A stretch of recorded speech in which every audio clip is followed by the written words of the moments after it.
முத்து அவர்கிட்ட இருக்கிற ரூ. 1,00,000 பணத்தை வச்சு வீட்டுக்கு மேலே ரூம் கட்டலாம் அப்படிங்கிற மாதிரி பிளான் பண்ணுறாரு. அதற்காக இன்ஜினியர்கிட்ட பேசும்போது அவங்க சொல்கிறாங்க, 1,00,000 வச்சு கட்ட முடியாதுங்க.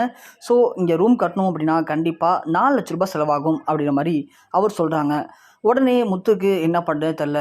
நம்மள்ட்ட ரூ. 1,00,000 இருக்குது, இன்னும் ரூ. 3,00,000 ரெடி பண்ணி ஆகணுமே, ரெடி பண்ண தானே நம்ம இந்த ரூமை கட்ட முடியும் அப்படிங்கிற மாதிரி ரொம்பவுமே சோகத்தில் இருக்கார். அந்த டைமிங்கில் அவர் அதை பற்றி நினச்சிக்கிட்டு புலம்பிகிட்டு இருக்கும்போது அங்கே வந்த அவருடைய நண்பரான செல்வம் அவர்கள், என்னடா ஆச்சு முத்து, ஏன் சோகமாக இருக்க, என்ன புலம்பிட்டுன்னு கேட்குறாங்க. அப்போதைக்கு முத்து வேறு வழி இல்லாமல் செல்வத்துக்கிட்ட எல்லாத்தையுமே சொல்கிறாரு. அப்போதைக்கு செல்வம், அடப்பாவி, உனக்கு ஒரு கஷ்டம்னா என்கிட்ட சொல்லணும் இல்லையா, நாங்கள் கஷ்டப்பட்டப்பெல்லாம் எங்களுக்கு நிறைய ஹெல்ப் பண்ணியிருக்க, அப்படி இருக்கும்போது உனக்கு ஒரு கஷ்டம்னா நாங்கள் ஹெல்ப் பண்ண மாட்டோமா அப்படின்னு சொல்லிட்டு நான் சொல்கிறத நீ மறுக்கக்கூடாது அப்படின்னு சொல்லி அங்கேருந்த எல்லார்ட்டையுமே சொல்லி அவங்கள்ட்ட இருந்த கொஞ்சம் கொஞ்சம் பணத்தை எல்லாத்தையுமே ஒன்று சேர்த்து ரூ. 1,00,000 ரெடி பண்ணி முத்துக்கிட்ட கொடுக்குறாங்க. ஆனால் முத்து, ஐயோ செல்வம், அதெல்லாம் எனக்கு வேணாண்டா, நீ வேற ஏன் இப்படி பண்ணுற அப்படின்னு சொல்லி எவ்வளவோ சொல்லி முத்து மறுக்கிறாரு. ஆனால் செல்வம், நாங்கள் கஷ்டப்பட்டப்போ எங்களுக்கு எவ்வளவோ கொடுத்து உதவி இருக்க, ஸோ எங்களால் முடிஞ்ச ஒரு உதவி நாங்கள் கொடுத்தா வாங்கிக்க மாட்டியா, அப்போ எங்கள் மேலே நம்பிக்கை இல்லையா, இல்லை எங்களை மதிக்கலையா, ஸோ அப்போ எங்கள்கிட்ட டைம் பாஸ் தான் பேசுனியான்னு சொல்லி செல்வம் எவ்வளவோ பேசுகிறாரு. வேறு வழி இல்லாமல் முத்து அந்த ரூ. 1,00,000 பணத்தை வாங்கிட்டு அங்கேருந்து வீட்டுக்கு வராரு. வந்த உடனே மீனா, இந்த ரூ. 1,00,000 பணம் இருக்குது, என்னோட வீட்டில் வைன்னு சொல்கிறாங்க. உடனே மீனா, என்னங்க ஏது இந்த ரூ. 1,00,000 பணம் அப்படின்னு கேட்குறாங்க. இல்லைம்மா, இது மாதிரி நான் போயிருந்தேன் அங்கே ஆஃபீஸ்க்கு, அங்கே ஒரே டென்ஷனாக இருந்து புலம்பிட்டே உட்காந்தேன். அப்போதைக்கு செல்வம் பார்த்துட்டு என்னாச்சுன்னு கேட்டான். இதுமாரி சொன்னேன். உடனே அவன், நான் இருக்கும்போது எங்கள்கிட்ட சொல்லக்கூடாதா, நீ நல்லா இருக்கும்போது எங்களுக்கு எவ்வளோ உதவி பண்ணியிருப்ப, அப்படி இருக்கும்போது எங்களால் முடிஞ்ச உதவி பண்ணக்கூடாதான்னு சொல்லிட்டு அவன் தான் எல்லாத்தையும் சொல்லி ரெடி பண்ணி ரூ. 1,00,000 பணம் கொடுத்தான். நானும் வேண்டான்னு சொல்லி எவ்வளோ தடுத்து நிப்பாட்டினேன், ஆனால் அது கேட்க மாட்டேன்ட்டான். மறுக்க முடியாமல் வேறு வழி இல்லாமல் இந்த பணத்தை வாங்கிட்டு வரா போச்சு அப்படின்னு சொல்கிறாங்க. சரி பரவாயில்ல விடுங்க, நமக்கு அதானே கொடுத்தாங்க, நம்ம ரெடி பண்ணி கொடுத்துக்கலான்னு சொல்லிட்டு மீன் அந்த பணத்தை வாங்கிட்டு போய் உள்ளே வைக்கிறாங்க. அப்போதைக்கு அண்ணாமலை கேட்குறாரு, என்னாச்சா முத்து அப்படின்னு கேட்கும்போது, இல்லைப்பா இது மாதிரி ரூம் கட்டணும் அப்படின்னா 4,00,000 செலவான்னு சொல்லியிருக்காங்க. என்கிட்ட இப்போது 2,00,000 இருக்குது, இன்னும் 2,00,000 ரெடி பண்ணிட்டு அப்படின்னா கண்டிப்பாக ரூமை கட்டிடுவேன், பார்க்கலாம்ப்பா அப்படின்னு சொல்லிட்டு இருக்காங்க. சொல்லிவிட்டு உடனே முத்து சொல்கிறாரு, மீனா வா, நீ உங்கள் அம்மா வீட்டுக்கு போகணுன்னு சொன்னால, அப்படியே பூ கடைக்கு கூட போகணுன்னு சொன்னி, நான் போய் உன்னை உங்கள் அம்மா வீட்டில் விட்டுட்டு போகிறேன், நீ அப்படியே பார்த்துட்டு பூ கடைக்கு போயிட்டு நீ வீட்டுக்கு வந்துடலான்னு சொல்லி சொல்கிறாங்க. உடனே மீனா, சரிங்க ஒரு 2 நிமிஷம் இருங்க, ரெடி ஆகிட்டு வந்துடுறேன்னு சொல்லிட்டு மீனாவும் ரெடியாகி வராங்க. முத்து மீனாவும் பேசிட்டு அப்படியே அவங்களுடைய அம்மா வீட்டுக்கு போகிறாங்க. அங்கே போன உடனே மீனாவும் முத்துவை பார்த்துட்டு அவங்கெல்லாம் மகிழ்ச்சி அடைகிறாங்க. உடனே சீதா ஓடி வராங்க. மாமா, எப்படி மாமா இருக்கீங்க, ரூம் கட்ட போகிறேன்னு சொன்னீங்களே, என்னாச்சு, ரூம் கட்டிட்டீங்களான்னு கேட்குறாங்க. இல்லை சீதா, அதை நினச்சா தான் ஒரே கடுப்பாக இருக்குது. ஏன் மாமா, என்னாச்சு?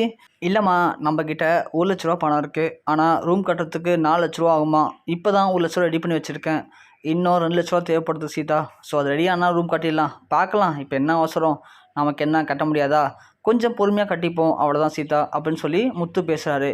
அப்போதைக்கு அவங்களுடைய அத்தை வராங்க. என்னப்பா, என்ன முத்து, எப்படி இருக்க, ரூம்லாம் கட்டப்போன்னு சொன்னீங்களே, கட்டிட்டீங்களா அப்படின்னு கேட்குறாங்க. உடனே முத்து, இல்லைத்த, அதில் கொஞ்சம் பிரச்சனையாக இருக்குது, அதான் பார்த்துட்ருக்கேன் அத்தை. ஏன்ப்பா என்னாச்சு? இல்லைத்த, நம்மள்ட்ட ரூ. 1,00,000 பணம் இருந்துச்சு, என்னுடைய ஃப்ரெண்ட்ஸில் சொல்லி ரூ. 1,00,000 பணம் வாங்கினேன், ரூ. 2,00,000 இருக்குது, இன்னும் ரூ. 2,00,000 தேவைப்படுது அத்தை, அந்த ரூ. 2,00,000 மொத்தம் 4,00,000 இருந்தால் தான் ரூம் கட்ட முடியும்னு சொல்லிட்டாங்க, அதான் பார்த்துட்ருக்கேன் அத்தை, பார்க்கலாம் அத்தை, எப்படியும் கூடியவே இல்லை நான் ரூம் கட்டிடுவேன், மீனாவை அந்த ரூமில் அழைச்சிட்டு போயிட்டு மகிழ்ச்சியாக வச்சுப்பேன் அப்படின்ற மாதிரி முத்து பேசுகிறாங்க. உடனே அவங்க அம்மா சொல்கிறாங்க, மாப்பிள்ளை இது என்ன சொல்ல வேண்டியதுன்னா முன்னாடியே, வரேன் இருங்க அப்படின்னு சொல்லிட்டு நேராக உள்ளே போன அவங்க கையில் ஒரு 2,00,000 பணத்தை எடுத்து வராங்க. வந்து, இந்தாங்க இதை பிடிங்க, இதை வச்சு போய் ரூமை கட்டுங்கன்னு சொல்கிறாங்க. என்னத்த அது அப்படின்னு கேட்கும்போது, பையங்க மாப்பிள்ளை சொல்கிற கேளுங்க தாங்க பிடிங்கன்னு சொல்லி வலுக்கட்டாயமாக அவருடைய கையில் திணிக்கிறாங்க. அவரும் வாங்கி திறந்து பார்க்குறாரு, அதில் பணம் இருக்குது. சொல்லப்போனால் கரெக்டாக 2,00,000 பணத்தை அவங்க தராங்க. என்னத்த 2,00,000 பணமா, எதுக்கு எனக்கு, அதெல்லாம் வேணாம் தாங்க பிடிங்க அப்படின்னு சொல்கிறாங்க. இல்லை மாப்பிள்ளை, மீனாவுக்கு தான் நான் எதுவுமே பண்ணாமல் விட்டுட்டேன், சீதாவுடைய கல்யாணத்துக்காக 2,00,000 பணம் சேர்த்து வச்சுருந்தேன், இனிமேல் அது எதுக்கு மாப்பிள்ளை அவருக்கு, ஸோ நீங்கள் வச்சு இந்த ரூமை கட்டுங்க, அதை கட்டி முடிங்க, பார்த்துக்கலான்னு சொல்கிறாங்க. என்னத்த சொல்கிறீங்க, சீதாவுடைய கல்யாணத்துக்காக சேர்த்து வச்சு நகைங்கிறீங்க, அப்படி இருக்கும்போது என்கிட்ட கொடுத்துட்டு என்ன பண்ண போகிறீங்க, எனக்கு அதெல்லாம் வேண்டவே வேண்டாம், நான் கொஞ்ச நாள் ட்ரை பண்ணி எப்படியாவது ரெடி பண்ணிவிடுவேன், இந்த பணத்தை கொண்டு போய் நீங்கள் வைங்க, இது சீதா கல்யாணத்துக்கு தான் உதவியாகும் அப்படிங்கிற மாதிரி சொல்கிறாரு. என்ன மாப்பிள்ளை, நான் வந்து உங்களை மாப்பிள்ளையாக பார்த்து அதை கொடுக்கல, உங்களை என்னுடைய மகனாக பார்த்து அதை கொடுக்குறேன், ஸோ இது வரைக்கும் எனக்கு எந்த பிரச்சனையும் இல்லை, சீதாவை எப்படி காசு எடுத்துப்பேன் அப்படிங்கிற மாதிரி கவலையாக தான் இருந்தேன், ஆனால் இனிமேல் எனக்கு அந்த கவலையே இல்லை, அதான் நீங்கள் இருக்கீங்களே, நீங்களும் மீனாவும் கண்டிப்பாக அதை பார்த்துப்பீங்க, அந்த நம்பிக்கை எனக்கு இருக்குது, அதனால் இந்த பணம் இனிமேல் எனக்கு தேவைப்படாது, ஸோ நீங்கள் இந்த பணத்தை வச்சு நீங்கள் ரூமை கட்டி நீங்களும் மீனாவும் அதில் முதல்ல குடிப்போங்க அப்படிங்கிற மாதிரி அவங்க சொல்கிறாங்க. ஸோ இருந்தும் கூட முத்து வேண்டான்னு சொல்லி எவ்வளோ மறுக்கிறாரு. அந்த டைமிங்கில் வேறு வழி இல்லாமல் மீனா சொல்கிறாங்க, அம்மா தான் அவ்வளோதான் சொல்கிறாங்களாங்க, வாங்கிக்கிங்க நம்ம பார்த்துப்போம்னு சொல்கிறாங்க. சரின்னு சொல்லிட்டு முத்துவும் அந்த பணத்தை வாங்கிக்கிறாரு. உடனே அவங்க அம்மா சொல்கிறாங்க, சரிம்மா மீனா உடனே பணத்தை எடுத்துகிட்டு போங்க, போயிட்டு இன்ஜினியரை வர சொல்லி ரூம் கட்டுறதுக்கு தேவையான வேலைகளை இன்னைக்கு ஆரம்பிங்க அப்படின்னு சொல்கிறாங்க. உடனே மீனா சொல்கிறாங்க, இல்லைம்மா இதை எடுத்துகிட்டு போய் மாமாட்ட கொடுப்போம், கொடுத்துட்டு நல்ல நாள் பார்த்து நல்ல நேரம் பார்த்து அந்த ரூமை கட்டி முடிச்சிருவோம்மா அப்படின்னு சொல்கிறாங்க. சரிம்மா எப்படியோ நாள் கிடக்காம பணத்தை எதுவும் செலவு பண்ணிடாமல் சீக்கிரமாக அந்த ரூமை கட்டி நீ குடி போகணுமா, அதுதான் என்னுடைய மிகப்பெரிய ஆசையே அப்படிங்கிற மாதிரி மீனாவுடைய அம்மா இதை சொல்கிறாங்க. சொன்ன உடனே முத்துக்கும் மீனாவுக்கும் சந்தோஷம் தாங்கலை. உடனே அந்த பணத்தை எடுத்துகிட்டு வீட்டுக்கும் வராங்க. ஸோ வீட்டுக்கு வந்து முத்து மீனாவும் அந்த பணத்தை எடுத்துகிட்டு போய் பத்திரமா வைக்கிறாங்க. இந்த பக்கம் பார்த்தா நம்மளுடைய ரேணுகாவும் மனோஜும் 2 பேரும் சேர்ந்து ஷோரூமுக்கு போயிருக்காங்க. அங்கே போயிட்டு ஏதோ ஒரு பொருள் வாங்கும்போது அவருடைய கிரெடிட் கார்டை யூஸ் பண்ணலான்னு சொல்கிறாங்க ரோகிணி. அப்போதைக்கு மனோஜ் சொல்கிறாரு, இல்லை ரோகிணி கிரெடிட் கார்டு யூஸ் பண்ண முடியாது. ஏங்க அதெல்லாம் லிமிட் இருந்துச்சு என்ன பண்ணீங்க அப்படின்னு கேட்குறாங்க. இல்லை ரோகிணி அந்த 5 லட்ச ரூபா பணத்தை நான் இன்னும் கட்டலை, கட்டினா தான் லிமிட் வரும். என்ன பணம் இன்னும் கட்டலையா? என்னங்க அப்பயே சொன்னீங்க பணத்தை கட்டிட்டு வேணான்னு சொன்னீங்க, பணத்தை கட்டாமல் என்னங்க பண்ணிட்டு இருக்கீங்க? ஏங்க அப்படி பண்ணுறீங்க? நீங்கள் இப்போ இந்த பணத்தை கட்டாமல் விட்டீங்க அப்படின்னா அவன் வீட்டுக்கு வந்துடுவாங்க. வீட்டுக்கு வந்துட்டா அப்படின்னா கண்டிப்பாக நீங்கள் வாங்கி கொடுத்தது எல்லாமே கடன் வாங்கி தான் வாங்கி கொடுத்தீங்க அப்படிங்கிற விஷயம் எல்லாருக்கும் தெரிஞ்சு வந்துடும். அதுலேயும் குறிப்பாக முத்துக்கும் மீனாக்கும் தெரிஞ்சால் அவ்வளோதான், என்னால் வெளில தலையே காட்ட முடியாது. என்னை அசிங்கப்படுத்தணுன்னே நீங்கள் இப்படி பண்ணிட்டு இருக்கீங்களா? ஏங்க இப்படி பண்ணுறீங்க? உங்களுக்கு எவ்வளோ சொல்லணும் புரியவே புரியாதா என்னுடைய கஷ்டம்லாம் உங்களுக்கு அப்படிங்கிற மாதிரி ரோகிணி பயங்கரமாக கத்துறாங்க. மனோஜால் எதுவுமே பேச முடியல. இல்லை ரோகிணி இந்த டைம் பிஸ்னஸில் அந்தளவுக்கு லாபம் வரவே இல்லை, நானும் எல்லாத்தையும் ரொட்டேஷனில் போட்டேன், அதனால என்னால் சரியாக கட்ட முடியாமல் போயிடுச்சு, ஃப்ரீயாக விடு, நான் எப்படியும் நாளைக்குள்ளே இந்த பணத்தை ரெடி பண்ணி கட்டிடுவேன், யாரும் வீட்டுக்கெலாம் தேடி வரமாட்டாங்க, ஸோ என்னை நினச்சி நீ பயப்படாத ஃப்ரீயாக விடுன்னு சொல்கிறாங்க. இப்படியே விட்டு தாங்க நீங்கள் இப்படி தான் நிற்கிறீங்க. அன்றைக்கி இந்த பணத்தை எடுத்ததெல்லாம் வாங்க திரும்ப என்கிட்ட ஒரு கேள்வி கேட்டிருந்தீங்கன்னா இதெல்லாம் வந்திருக்குமா? இப்படி என்ன ஒட்டுமொத்தமாக நடுத்தருக்கு நிப்பாட்ட போகிறீங்க நீங்கள், அப்போ தான் நீங்கள் சந்தோஷமாக இருக்க போகிறீங்க, நீங்களாம் பார்த்துட்டே இருங்க அப்படிங்கிற மாதிரி ரோகிணி பயங்கரமாக கத்துறாங்க. அதன் பிறகு ரோகிணி ரொம்ப கோவமாக வீட்டுக்கும் வராங்க. வீட்டுக்கு வந்த உடனே விஜயா அப்போதைக்கு முத்துக்கும் மீனாக்கும் 4 லட்ச ரூபா பணம் கிடச்சிச்சு அப்படிங்கிற மிகப்பெரிய வயிற்றுச்சலில் உட்காந்துருக்காங்க. அப்போதைக்கு ரோகிணி அங்கேருந்து வராங்க. விஜயா தனியாக புலம்பிட்டு இருக்காங்க. உடனே ரோகிணி, ஆண்டி என்னாச்சு, ஏன் ஒரு மாதிரி உட்காந்து புலம்பிட்டு இருக்கீங்க? அட போ ரோகிணி, இந்த முத்து ஏற்கனவே 1 லட்ச ரூபா பணம் வச்சிருந்தான், அப்புறம் அவனுடைய ஃப்ரெண்டு இறந்தான்னு சொல்லி 1 லட்ச ரூபா வாங்கிட்டு வந்திருக்கான். இப்போது அவங்களுடைய மாமியார் 2 லட்ச ரூபா பணம் தான் சொல்லி மொத்தமாக 4 லட்ச ரூபா பணம் சேர்த்துட்டானா. இப்போது மேலே போய் ரூம் கட்ட போகிறானா, அதுக்காக நல்ல நேரம் பார்க்க போகிறானா. இவன் பண்ணுறதெல்லாம் பார்த்தா இவன் போட்ட சபதம் எல்லாத்துலேயுமே ஜெயிச்சிருவான் போலுக்கு ரோகிணி, கடுப்பாக இருக்குது எனக்கு அப்படின்னு சொல்கிறாங்க. அட இருங்க ஆண்டி, நீங்கள் வேறு இதெல்லாம் நினச்சி புலம்பிட்டுருக்குன்னு சொல்லி வேகமாக உள்ளே போகிறாங்க. உள்ளே போன உடனே கொஞ்ச நேரத்தில் மனோஜும் ரூமுக்கு வராரு. என்ன ரோகிணி ஏன் இப்போ இவ்வளோ கோவமாக இருக்கா அப்படின்னு கேட்குறாங்க. மனோஜ் உனக்கு இங்கே என்ன நடக்குது அப்படிங்கிறதே புரியலன்னு நினைக்கிறேன், சீரியஸஸ் தெரியாமல் இன்னும் குழந்தைத்தனமாக இருக்க. நான் உன்கிட்ட படித்து சொல்கிறது என்ன அப்படின்னா, நீ எது பண்ணுறதுக்கு முன்னாடியும் என்கிட்ட கேட்டுட்டு பண்ணுன்னு சொல்கிறேன்.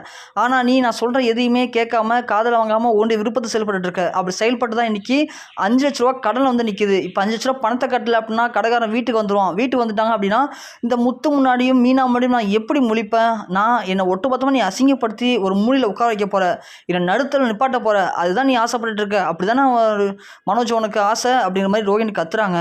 மனோஜ் ஒன்னே, ரோகிணி கோவப்படாத ரோகிணி, நான் எப்படியும் அடைச்சிருவேன், பிஸ்னஸில் கொஞ்சம் லாஸ் ஆகிடுச்சு அவ்வளோதான், நான் நாளைக்குள்ளே எனக்கு தெரிஞ்ச ஒருத்தர்கிட்ட கடனை வாங்கி அந்த பணத்தை அடைச்சிருவேன் ரோகிணி.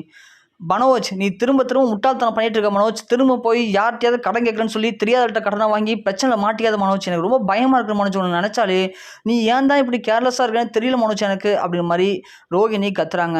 மனோஜ் ஒன்னே, நான் பார்த்துக்கிறேன் ரோகிணி, நீ ஃப்ரீயாக விடுன்னு சொல்கிறாரு. சொல்லிட்டு இருக்கும்போது அவர்கள்ட்ட வந்து விஜயா பேசுகிறாங்க. என்னடாச்சு, என்ன பிரச்சனை? ஒன்றும் இல்லைம்மா சும்மா தான். சரிடா மனோஜ், பாத்தியா முத்து மீனாவும் 4 லட்ச ரூபா பணம் ரெடி பண்ணிட்டாங்களாம், இப்போது அவங்க ரூம் கட்ட போகிறாங்களாம், இவங்களுடைய சேட்டைகளை தாங்க முடியலடா, காலையிலேருந்து இதே தான்டா பேசிகிட்டு இருக்காங்க, எப்படி ரூம் கட்டலாம், என்ன ரூம் கட்டலாம், யாரை பார்க்கலான்னு சொல்லிட்டு ஒரே டார்ச்சராகடா மனோஜ் எனக்கு இங்கே இருக்கவே அப்படின்னு சொல்லி விஜயா வந்து பேசுகிறாங்க. மனோஜுக்கு அப்போ தான் புரியுது, என்ன முத்துக்கிட்ட 4 லட்ச ரூபா பணம் இருக்கா, 4 லட்ச ரூபா பணம் இருக்குது. ஸோ இந்த பணத்தை எப்படி தான் நம்ம எடுத்துட்டோம் அப்படின்னா அதை கொண்டு போய் இந்த கிரெடிட் கார்டுக்கு கொடுத்து அடைச்சிடலாம். அதன் பிறகு ஒரு வாரத்துக்குள்ளே எப்படியாவது வேறு எங்கேயாவது பணத்தை ரெடி பண்ணி கொண்டு வந்து திரும்ப இங்கே வச்சுட்டா என்ன அப்படின்னு யோசிக்கிறாரு. இருந்தாலும் அவர் யோசிச்சுட்டு இருக்கும்போது இன்னொரு ஐடியா வருது. உடனே ரோகிணி உங்கள் அப்பா கூட ஒரு 5 லட்ச ரூபா பணம் கொடுத்தார் இல்லையா, அதை கொடுத்தனா அந்த கடனை அடைச்சிடலாம்ல ரோகிணி, அது தாயா ரோகிணி அப்படின்னு கேட்குறாங்க. ஏய் மனோஜ், உனக்கு என்ன பைத்தியமா? எப்போ பார்த்தாலும் ஏன்டா அதை பற்றியே பேசிகிட்டு இருக்க? நீ எப்போ பார்த்தாலும் எங்கள் அப்பாட்ட பணம் கேளு, அதை குடுன்னு சொல்றியே. நம்மளா சுயமாக சம்பாதிக்கணும் அப்படிங்கிற ஆசையே உனக்கு இல்லையா? ஏன் இப்படி நான் அசிங்கப்படுத்திட்டே இருக்க எல்லாத்தையும் அப்படின்னு சொல்லி கத்துறாங்க ரோகிணி. உடனே சரி ரோகிணி விடு பார்த்துக்கிறேன்னு சொல்லிட்டு மனோஜ் உடனே அந்த பணத்தை எப்படியா எடுக்கிறது ட்ரை பண்ணுறாரு. அடுத்த நாள் காலையில் அதே மாதிரி பணத்தை எடுத்துடுறாரு. எடுத்துட்டு ரோகிணிகிட்ட வந்து சொல்கிறாரு, இது மாதிரி நான் ஒருத்தர்கிட்ட பணம் கேட்டிருந்தேன் ரோகிணி, அவங்க பணம் தரேன்னு சொல்லிட்டாங்க. நான் போய் இந்த பணத்தை வாங்கிட்டு போயிட்டு உடனே கொடுத்து வந்துடுறேன்னு சொல்கிறாங்க. ரோகிணி ஒன்று எவ்வளோ பணம் கேட்டீங்க மனோஜ்? 4,00,000 தரேன்னு சொல்லியிருக்காரு ரோகிணி. அந்த 4,00,000 வாங்கிட்டு போய் கொடுத்துறவான்னு கேட்குறாங்க. அட இரு, என்கிட்ட 1,00,000 கொடுத்து வச்சிங்கல்ல, அந்த 1,00,000 பணத்தையும் வாங்கிட்டு போங்க. அவங்க தர 4,00,000த்தையும் இந்த 1,00,000 சேர்த்து அந்த கடனை முதல்ல அடைங்க. அதன் பிறகு எப்படியா ரெடி பண்ணி அவங்கள்ட்ட பணத்தை கொடுத்துடலாம். இந்த விஷயம் மட்டும் வெளில தெரியாமல் பார்த்துங்க. வெளியே தெரிஞ்சது அப்படின்னா அது நமக்கு மிகப்பெரிய அசிங்கமாக போயிடும் மனோஜ் அப்படின்னு சொல்லி ரோகிணி சொல்கிறாங்க. சரி ரோகிணின்னு சொல்லிட்டு மனோஜ் எடுத்த பணத்தை எடுத்துகிட்டு போயிட்டு அந்த கடனை அடைச்சிடுறாரு. உடனே இந்த பக்கம் முத்து இந்த வீடை கட்டுறதுக்கான நல்ல இடத்தெல்லாம் பார்த்துறாரு. பார்த்துட்டு ரூம் கட்டுறதுக்கு போயிட்டு மீனாட்ட சொல்கிறாரு. மீனாட்டையும் அவங்க அப்பாட்டையும் இன்ஜினியருக்கு கால் பண்ணி வர சொல்லவா, இன்றைக்கி ரூம் கட்டுற வேலையை ஆரம்பிச்சிடலாமான்னு கேட்குறாங்க. உடனே மீனா, இன்ஜின்லாம் தேவையில்லைங்க, அதெல்லாம் அதிகமாக செலவாகும், நாம் மேஸ்திரி வர சொல்லி அவரை வச்சு கட்டிடலான்னு சொல்கிறாங்க. சரின்னு சொல்லிட்டு முத்து நேராக போயிட்டு மேஸ்திரி அடிச்சு விடுறாரு. அவரும் வந்து பார்த்துட்டு சரி ஓகேங்க பணத்தை கொடுத்தீங்க அப்படின்னா இன்றைக்கே வேலையை ஆரம்பிச்சிடலான்னு சொல்கிறாங்க. உடனே முத்து மீனாட்ட போய் சொல்கிறாங்க, மீனா போய் பணத்தை எடுத்துருவாப்போ அப்படின்னு சொல்லும்போது மீனா போய் பணத்தை தேடி பார்க்குறாங்க. பணத்தை அங்கே காணும். ஸோ நல்லா தேடி பார்க்குறாங்க, பணத்தை காணும்னு சொன்னே உடனே கத்துறாங்க. கத்தி முத்து ஓடி வந்து பார்க்குறாரு. என்னாச்சு மீனா? ஏங்க நீங்கள் கொடுத்த 4,00,000 பணத்தை இங்கே தாங்க வச்சேன், பணத்தை காணுங்க, எப்படி இங்கே காணாமல் இருக்கும், எனக்கு ரொம்ப பயமாக இருக்குன்னு சொல்லி மீனா அழுகுறாங்க. உடனே முத்துக்கு கடுப்பாயிடுது. அப்பன்னு பார்த்து மனோஜும் ரோகிணியும் உள்ளே வராங்க. விஜயா அங்கே நிற்கிறாங்க. என்னாச்சும்மா, ஏன் இவன் கத்திக்கிட்டு இருக்கான்? ஏய் அவனோட பணத்தை காணுமாண்டா, 4,00,000 பணத்தை ரூமில் வச்சுருந்தானா காணுமா, அதான் கத்திட்டு இருக்கானான்னு சொல்கிறாங்க. அப்பன்னு பார்த்து மனோஜ் பணம் காணுமா அப்படிங்கிற மாதிரி சொல்கிறாரு. உடனே முத்து வெளியே வந்து பார்த்துட்டு, ஏய் மனோஜ் நீ தான் இந்த பணத்தை எடுத்துக்கணும், எனக்கு நல்லாவே தெரியும். இந்த பணத்தை எடுத்து போய் என்ன பண்ண, எங்கே எடுத்து போன இந்த பணத்தை, ஒழுங்காக பணத்தை கொடுத்துரு, இல்லை அப்படின்னா உன் கையை காலெலாம் உடச்சி போட்டுருவோண்டா அப்படிங்கிற மாதிரி முத்து கத்துறாரு. உடனே அண்ணாமலை, டேய் முத்து அவன் மேலேண்டா கோவப்படுற அப்படிங்கிறாங்க. இல்லைப்பா எனக்கு இவன் மேலே தான் டவுட்டாக இருக்குது, 4,00,000 பணத்தை இங்கே தான் வச்சோம், அது காணும் அப்படின்னா எனக்கு இவன் மேலே தான்ப்பா டவுட்டாக இருக்குன்னு சொல்கிறாங்க. உடனே சொல்லிட்டு முத்து பயங்கரமாக கத்துறாரு. எனக்கு மட்டும் இன்னும் சாயந்தரத்துக்குள்ளே இந்த பணம் வரல அப்படின்னா இங்கே நடக்கிற கதையை வேற, உன் கை காலம் இருக்காதான்னு சொல்லிட்டு முத்து கத்திட்டு அங்கேருந்து போகிறாரு. விஜயா உடனே, டேய் மனோஜ் என்னடா அவன் அப்படி பேசுகிறான், உண்மையை நீ அவன் பணத்தை எடுத்துறான்னு கேட்குறாங்க. நான் ஏமா அவன் பணத்தை எடுக்க போகிறான் அப்படின்னு சொல்லும்போது ரோகிணிக்கு டவுட் வந்துருச்சு. மனோஜ் எனக்கு உன் மேலே டவுட்டாக இருக்கு மனோஜ், உண்மையாக அந்த பணத்தை நீ எடுத்தியான்னு கேட்குறாங்க. உடனே விஜயா, ஏமா அவனே இல்லைன்னு சொல்கிறான், நீ ஏமா அவன் மேலே டவுட் படுற?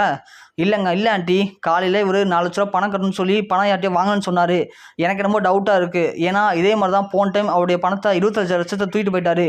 அப்போயே முத்து பயங்கரமாக மனோஜ் அடிக்க வரும்போது நீங்கள் தான் எப்படியோ கஷ்டப்பட்டு காப்பாற்றி விட்டீங்க, ஆனால் இந்த தடவை யோசிச்சு பாருங்கள் என்ன நடக்கும்னு சொல்லிட்டு அப்படிங்கிறாங்க. உடனே விஜயா சொல்கிறாங்க, டேய் மனோஜ் ஆமாண்டா, போன டைமே அவன் பயங்கரமாக கோவப்பட்டான்டா, உன் கையை காலம் உடைக்க வந்தான்டா, நான் தான் தடுத்து நிப்பாட்டான்டா, ஆனால் இந்த முறை நான் சொன்னாலும் கேட்க மாட்டான்டா, உண்மையாக அவன் பணத்தை நீ எடுத்திருந்தா அப்படின்னா கொண்டு வந்து ஒழுங்காங்கி வச்சிரு, இல்லை அப்படின்னா அவன் என்ன பண்ணணும்னு எனக்கே தெரியாதா மனோஜ், நீ எதுவும் எடுத்தேன்னு கேட்குறாங்க. மனோஜ் நான்லாம் இல்லைம்மான்னு சொல்லி ரொம்பவே தயங்குறாரு, புலம்புறாரு. ஆனால் ரோகிணிக்கு தெரிஞ்சு போச்சு இந்த பணத்தை நீ தான் எடுத்துருக்க போறீங்கன்னு சொல்லிட்டு. எனக்கு தெரியாதுங்க, நீங்கள் ஏதோ ஒன்று பண்ண போகிறீங்க, ஒழுங்காக நீங்கள் பணத்தை எடுத்திருந்தீங்க அப்படின்னா எப்படியா ஒன்று அந்த பணத்தை இங்கே வச்சுருங்க, இல்லை அப்படின்னா என்னை எல்லாரும் முடியும் அசிங்கப்படுத்தி என்ன ஒரு வழி ஆக்கிட்டேன்னு சொல்லி ரோகிணி அழுதுகிட்டே ரூமுக்கு போகிறாங்க.